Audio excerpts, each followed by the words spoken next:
teach you about common medications for heart failure and share some practical tips. Most people need several medications to treat heart failure. Your healthcare provider will suggest medications that will work best for you based on your symptoms, other health conditions, and your heart's ejection fraction, also called EF. Your ejection fraction measures how well your heart is pumping. A normal ejection fraction is about 60%. This means that with every contraction, the heart pumps out 60% of the blood that was inside it.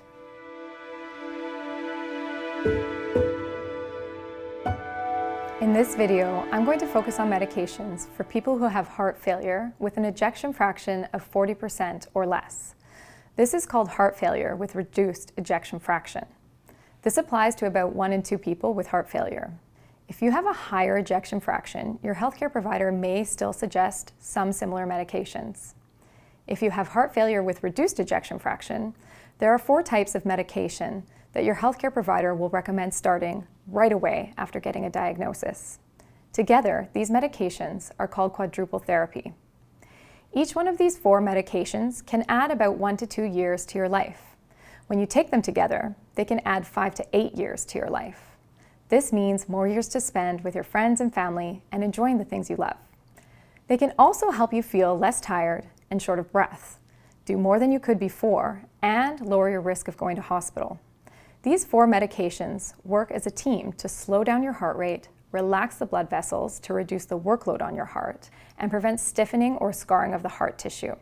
They can also help your heart pump better, improve your ejection fraction, and protect your kidneys.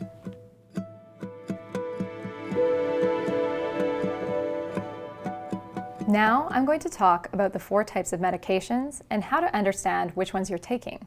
If you review your medication list or place your pill bottles in front of you, you can follow along with me to see if you can recognize all 4 types. The first type of medication includes ARNI, ACE inhibitors, or ARBs. Their names end in pril or sartan. The second type is beta blocker. Their names end in olal. The third type is MRA. Their names end in ON.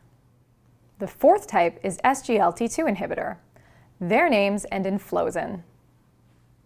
Once you start these 4 medications, you may expect to see some improvements after a month, but it may take you many months before you feel their full benefits. You will start with low doses, and your healthcare provider will gradually increase the dose, usually over 3 to 6 months. You will probably need to keep taking these medications long term, even if your heart recovers. They're very well tolerated and have a low risk of side effects. There are some strategies to manage side effects if you do experience them. For example, while on quadruple therapy, 1 or 2 in every 10 people will feel dizzy or lightheaded. Normally this will decrease with time. Try getting up slowly after lying or sitting down to prevent or decrease dizziness. If you have side effects that bother you, don't stop your medications or change your dosage on your own. Talk to your healthcare provider or pharmacist first. Now I'll talk about another medication that might also be recommended to you. Diuretics, also called water pills, reduce swelling and shortness of breath caused by extra fluid in your body. This extra fluid builds up when the heart can't pump efficiently.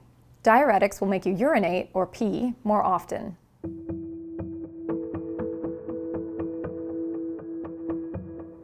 Here are some tips to make taking your medication easier. To get the most benefit from your medications, I recommend taking them at the same time of day, every day. A pill organizer or blister pack can help you see which medication to take and when. You can also set a reminder on your phone or your watch. Make sure you know what to do in case you miss a dose. If this happens, never take 2 doses at the same time. Keep an up-to-date list of your medications in your wallet or in your mobile phone in case of emergency. In BC, if you have questions about your medications after hours, you can call 811 to speak to a pharmacist between 5 p.m. and 9 a.m. through HealthLink BC.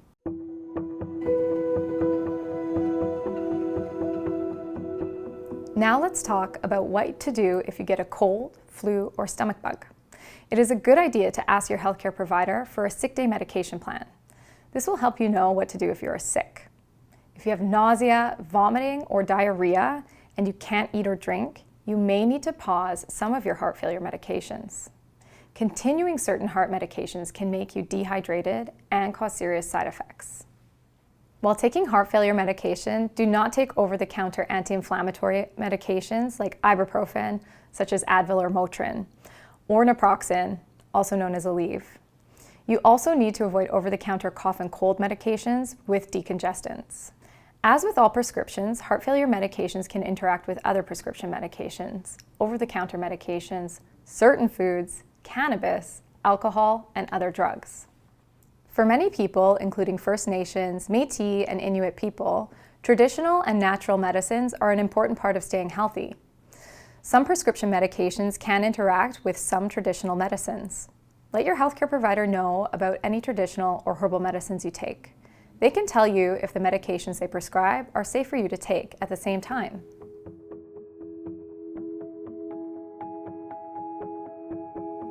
If you are worried about the cost of prescription medication, your province or territory may have a plan that can help.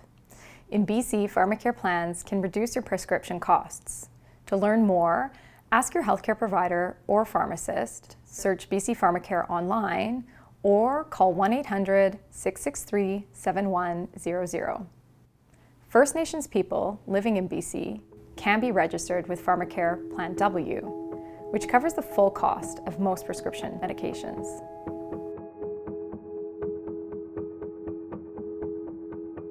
Heart failure can make it harder for your body to fight infections, and even a cold or flu can make it more likely for you to end up in hospital. Talk to your healthcare provider about which immunizations you should get and any questions or concerns you may have.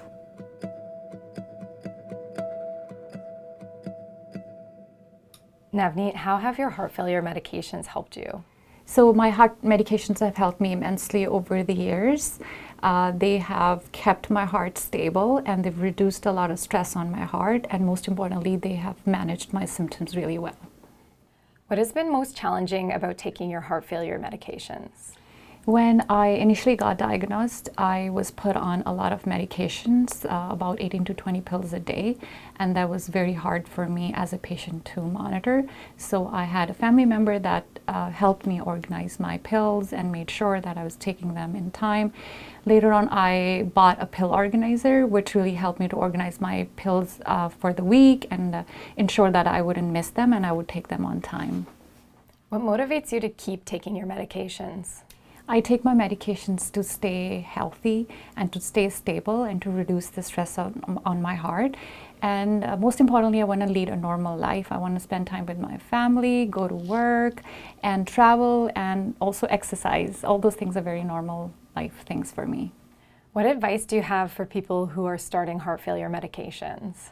What really helped me was keeping a list of all my medications with me all the time, wherever I go. Also, I have added some supplements over the years, but it's always important to check with your healthcare provider if you're taking any supplements or any new medications. And lastly, I would like to add that in the beginning, when you get diagnosed and are put on all these drugs, it can be very overwhelming, but it does get better over time when you start to manage them properly.